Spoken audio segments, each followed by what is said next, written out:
Jung put it very, very well, that if you would destroy all of human history, the next generation who would have to reinvent itself from scratch would start with religion, just because it's innate, it's built into us to have the dopamine triggers associated with the gods and the goddesses, and more than that, really, and all that stuff that we could dismiss as bullshit when, black holes bend space and time, and there could be a multiverse of infinite possibility, and numbers get to the point where they're actually inconceivably vast.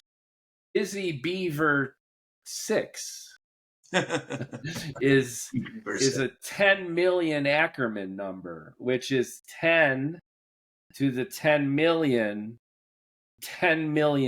stacked high. That's just Busy Beaver 6. Now, what do you think Busy Beaver 7 is? Now, to me as a geek, that's religious.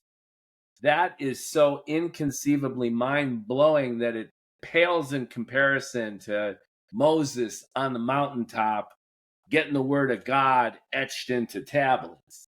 That's child's play compared to Busy Beaver 6. That's Einstein feeling of religion. I'm with you 100%, but how do you make secularism sexy? How do you infuse the passion that we feel about science and understanding the world? And for me, the world of mathematics and all of its possibilities, and how the world of mathematics and the world of nature are entwined, at least in this universe, in an incredibly consistent way. How do you do that for culture? How do you do that for our beliefs? I think you just gave me the title of the sequel, which is Making Secularism Sexy. Yeah, that would be good. I thought it was Busy Beaver 7. I don't think that was. No, I don't think that's it. Yeah, that's actually, you Google that shit. You Google. Yeah, that's not a good thing. That could be a kink. That could be a good kink book. Yeah, be a kink. Yeah, this is great. When you talk about how it's been innate for humans to create gods, right? Like you started over this built in. It's not as much the creating of gods as it is, where did we come from and where are we going? Like, what is the meaning of all of this? The gods are just one answer to that, right? That's an answer. In the past, that god was the sun.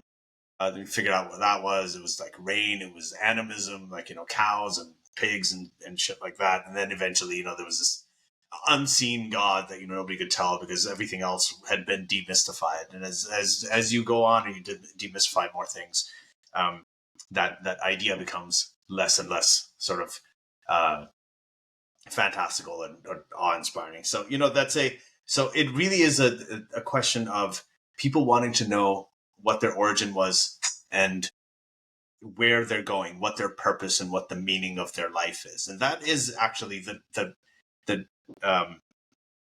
our instinct to try and find meaning in our life is, I think, could really be a function of evolution, and especially the evolution of long-term memory. When you develop long-term memory, you evolve to have long-term memory where you can have memories, you can have learnings from the past that you can cognitively process, not just like animals do in terms of, okay, I learned how to walk, I learned how to not, get eaten by, a predator or whatever. But you can actually in a complicated way, you can understand, you have this cognitively, you are able to comprehend the idea of death and how permanent it is, and that everything's temporary and potentially meaningless. And then you also have the same instinct of self-preservation that a bacterium has, right? And you're living with both of those absolute realities that you cannot deny, right? And they both exist, and you don't know how to resolve that conflict. And you have the gift of long-term memory. You're going to naturally come up with the idea of purpose.